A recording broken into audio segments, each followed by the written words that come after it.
हमारे विचारों में आत्मसंयम होना चाहिए। हमारे मन में जो जो विचार आते हैं, सबसे पहले हम उन्हें ध्यान से परखें कि वे विचार कैसे हैं, उनकी प्रवृत्ति किस ओर है और वो किस तरफ जा रहे हैं। कहीं उनकी प्रवृत्ति गलत बातों की ओर तो नहीं है। क्योंकि कई बार बाहर से या जिसने जीवन में थोड़ा सा अपने आप को साधना से जोड़ा भी है, तो लेकिन कभी कभी उस साधक के सामने भी कोई ऐसी बात आ जाती है कि उसका संयम भंग हो जाता है।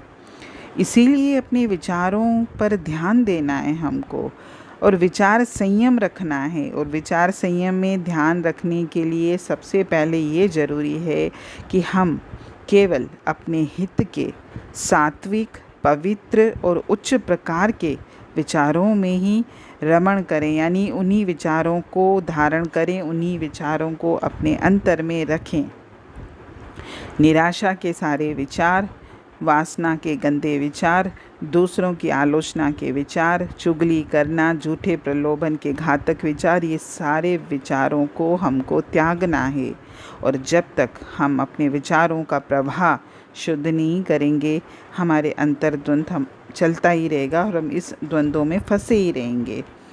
शुद्ध विचार से मन, वचन, इंद्रियां शांत रहती हैं, क्योंकि शुद्धता पवित्र ईश्वरीय गुण है।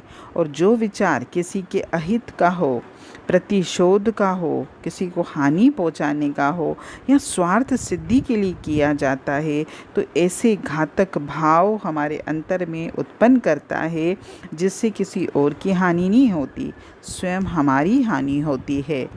अच्छे विचारों को ही मन में आने दीजिए और इन्हीं को दूसरों के कल्याण और प्रेरणा के लिए प्रसारित कीजिए, क्योंकि हमारे अंतर में जो होगा वही तो हम दूसरों को देंगे।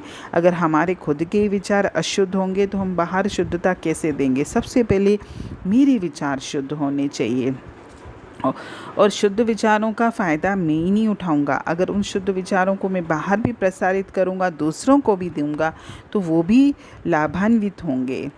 सद्विचारों के शुभ वातावरण में रहने से मनुष्य अपनी बुद्धि का विकास भी उचित तरीके से कर पाता है। हमारे विचार जो हैं, अगर अधर्म के हैं, दूसरों को कष्ट पहुंचाने वाले हैं, तो ये विचार सबसे पहले मुझे ही हानि पहुंचाएंगे। दूसरों को तो वो बाद में पहुंचाएंगे।